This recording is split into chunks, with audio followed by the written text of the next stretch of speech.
20 août. Ce que vous révérez sans le connaître, c'est ce que je vous annonce. Acte 17, 23.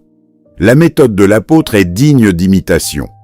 Tous les gens sages se méfient des nouveautés et sont enclins à dire que tout ce qui a de la valeur existe depuis longtemps. À l'exemple de l'apôtre, nous devons nous efforcer de montrer que le vrai évangile n'est pas une nouvelle théologie, mais la vieille théologie. Qu'il n'est pas un nouvel évangile, mais le vieil évangile. Celui qui fut annoncé à Abraham, celui-là même qu'annoncèrent le Seigneur Jésus et tous ses apôtres.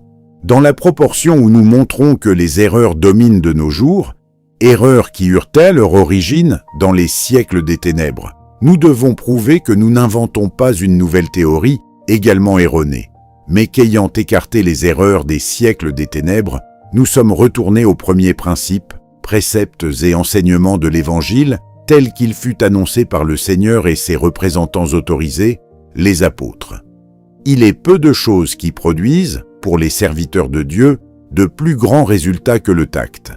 Quels que puissent être les talents de quelqu'un, s'il manque de tact, il ne provoque que peu d'influence pour le bien, tandis que les personnes douées de tact avec peu de talent obtiennent généralement de plus grands résultats que les hommes sans tact ayant de grands talents.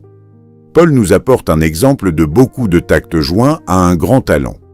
C'est pourquoi il obtint les plus grands résultats. Il agit envers les Athéniens avec tact et avec talent. Si bien que plein de talent, il avait manqué de tact. Il n'aurait rien accompli parmi eux, si ce n'est de les pousser à le mettre à mort, donnant ainsi force à leur loi qui exigeait sa mort dans les circonstances du moment. Comme lui, nous faisons bien d'employer nos talents, et mieux encore notre tact. Mais ce qui est le mieux de tout, une combinaison des deux, obtenant par là les meilleurs résultats. Question: ai-je présenté cette semaine la vérité avec tact? Pourquoi? Quelles étaient les circonstances? Qu'est-ce qui m'a été une aide ou un obstacle? Quels furent les résultats?